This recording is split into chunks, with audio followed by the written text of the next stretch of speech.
আজকে এখানে এটাতে বলিস সুবিধা হবে। আজকে এখানে যেটা আলোচনা হলো সেটা ছিল যে আমাদের করোনার জন্য প্রায় 3-4 মাস ধরে স্বাভাবিক যে কাজ আছে ডেভেলপমেন্ট কাজ বন্ধ রয়েছে। রাজ্য সরকার সিদ্ধান্ত নিয়েছে যে একদিকে যেমন করোনার সঙ্গে আমাদের যুদ্ধ চলবে, অপরদিকে আমাদেরকে সমস্ত উন্নয়নমূলক কাজগুলোকে শুরু করে দিতে হবে। আমাদের একটা এখানে বড় প্রজেক্ট আছে দেওচা-পাচামি কোল ব্লক বলে, সেখানে দেওচা-পাচামি, দেওয়ানগঞ্জ, হরিণসিংহা বলে 4টে এলাকা নিয়ে এখানে আছে। আমরা আজকে এখানে এসেছিলাম সরাসরি মানুষের সঙ্গে কথা বলার জন্যে, যেহেতু প্রাথমিক স্তরে মানুষের কাছে ব্যাপারটা পুরো স্পষ্ট থাকে যে জিনিসটা কি, এই প্রজেক্টটা কি, তাতে স্থানীয় মানুষ কি পাবেন, সরকার কি কেন এটা করছে, এই সব ব্যাপারে স্পষ্ট ধারণা দেওয়ার জন্য আমরা এখানে এসেছি। এখানে প্রায় 40 জন মতন ছিলেন যারা স্থানীয় লোক। তারা নানা রকম প্রশ্ন করেছেন, তাদের নানা রকম জিজ্ঞেস ছিল, সেটা ওনারা আমাদেরকে প্রশ্ন করেছেন, আমরা উত্তর দিয়েছি। মূল বক্তব্য যে আমাদের হচ্ছে যে এটা কোনো প্রাইভেট মাইনিং নেই, এটা একটা অ্যাক্টিভিটি এমন নেই যেখানে সরকার মধ্যস্থতা করছে যিনি মাইনিং করছেন আর যিনি স্থানীয় মানুষ আছেন তার মধ্যে। এটা এমন একটা প্রজেক্ট যেখানে সরকার নিজেই এই প্রজেক্টটা করবেন, নিজেই মাইনিং করবেন। কাজে এখানে কোনো প্রফিট মোটিভ নিয়ে আমরা আসি নেই। এখানে মাটির তলায় যে অপরিসীম আমাদের কাছে সম্পদ রয়েছে, সেই সম্পদটা মানুষের স্বার্থে কীভাবে ব্যবহার করা যেতে পারে সেই ব্যাপারটা স্পষ্ট করার জন্য আমরা এসেছি। এখান থেকে যে কয়লা আমরা পাবো সে প্রাথমিকভাবে ওই কয়লা PDCL আমাদের যে রয়েছে, পাওয়ার ডেভেলপমেন্ট কর্পোরেশনের যে বিভিন্ন থার্মাল পাওয়ার স্টেশন আছে সেখানে ব্যবহার করা হবে। কাজে এখান থেকে গভর্নমেন্ট টাকা তুলে কোনো ব্যবসায় করতে আসে নেই।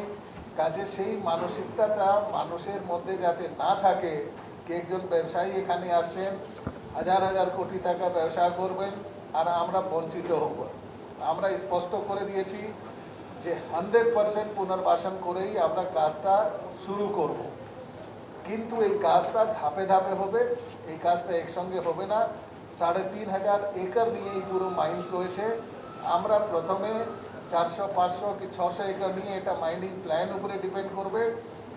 সেই কাজটা শুরু করব, ওখানকার মানুষকে পুনর্বাসন করব, তারপরে আবার ওই কাজটা যখন শুরু হয়ে যাবে মাইনিং, তখন নেক্সট ফেজ যাব, ফেজ 2, ফেজ 3, এইরকম করে আমরা ধাপে ধাপে এই কাজটা করব। আর যাতে কোনো মানুষের কোনো রকম স্বার্থ খর্ব না হয়ে, কারো কোনো ক্ষতি না হয়ে সেটা দেখব। স্টোনের সঙ্গে যারা যুক্ত রয়েছেন, চাষবাস সঙ্গে যারা যুক্ত রয়েছেন, যারা যেখানে কাজ করছেন, যে বাড়ি ঘর আছে, সব কটা আমরা ওনাদের ব্যবস্থা করেই এই মাইনিংটা শুরু করব।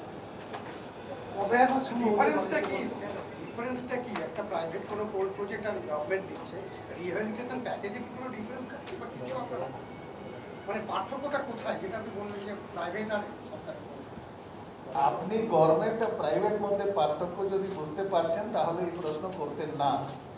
Private sector works for profit motive, government works for people's interest. এটাই তো সব ক্লিয়ার করে দিল। এই কাজটা গভর্নমেন্ট করছে মানুষের স্বার্থে।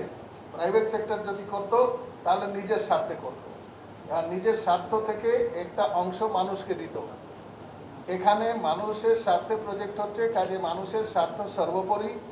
মাটির তলায় যে আমাদের সম্পদ রয়েছে সেই সম্পদটা ওখান থেকে নিয়ে গিয়ে সরকার কোনো ব্যবসায় করবে না, অন্য রাজ্যে কোথাও বিক্রি করবে না, সেটা আমাদের এখানে যে তাপ বিদ্যুৎ কেন্দ্রগুলি আছে সেখানে ব্যবহৃত হবে। তাতে যে আমরা ইলেকট্রিসিটি কস্ট থেকে শুরু করে প্রোডাকশন কস্ট মানুষের কাছে যেটা দিচ্ছি সব কটাকে আমাদের কন্ট্রোল করতে পারবো। কাজে মেন জিনিস হচ্ছে government is the minor, not a private sector.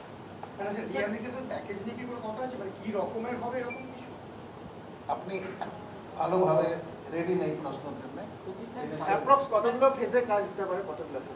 Minimum 3 থেকে 4 ফেজ।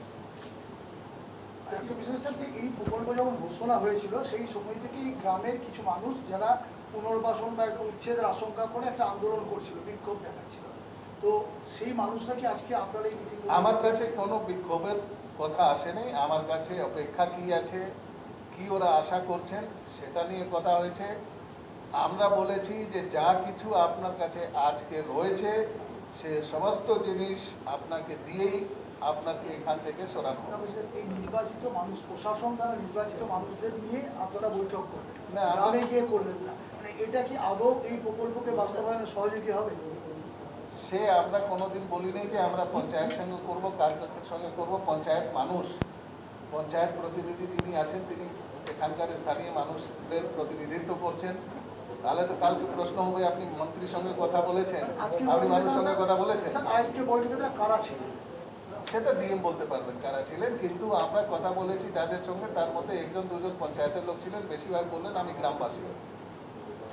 স্যার প্রাইমারি কাজটা কবে করতে শুরু করতে চাইছেন? আমরা চেষ্টা করব পুজোর পরে কাজটা শুরু করতে। এক্সপ্লোরেশন তাড়াতাড়ি আমরা শুরু করবো। এক্সপ্লোরেশন করে মাইনিং প্ল্যান হবে, মাইনিং প্ল্যান করে তারপরে এটাতে মিনিমাম 1 থেকে 1.5 বছর লাগবে এই কাজটা, মাইনিংটা শুরু হতে। মিনিমাম যদি আমরা খুব তাড়াতাড়ি করি তাহলে 18 মাস লাগবে। কিন্তু এক্সপ্লোরেশনের কাজ, মানে কোথায় কি আছে, কত ডেপথে কোল আছে, এটা জানার কাজ আমরা খুব তাড়াতাড়ি শুরু করব। সে কত মানুষকে সরানো হতে পারে? মানে যেটা বলছেন 3,500 একরের এটা মাইনে 3,500 একর নিয়ে আমরা কোনো পরিকল্পনাই করছি না। আমরা অল্প অল্প নিয়ে পরিকল্পনা করছি। এখন সর্বাধিক মানুষের সংখ্যা 1,500 থেকে 2,000 হবে। মানুষের সংখ্যা, পরিবারের, ওর থেকে মানুষ না বেশি। ঠিক আছে। ঠিক।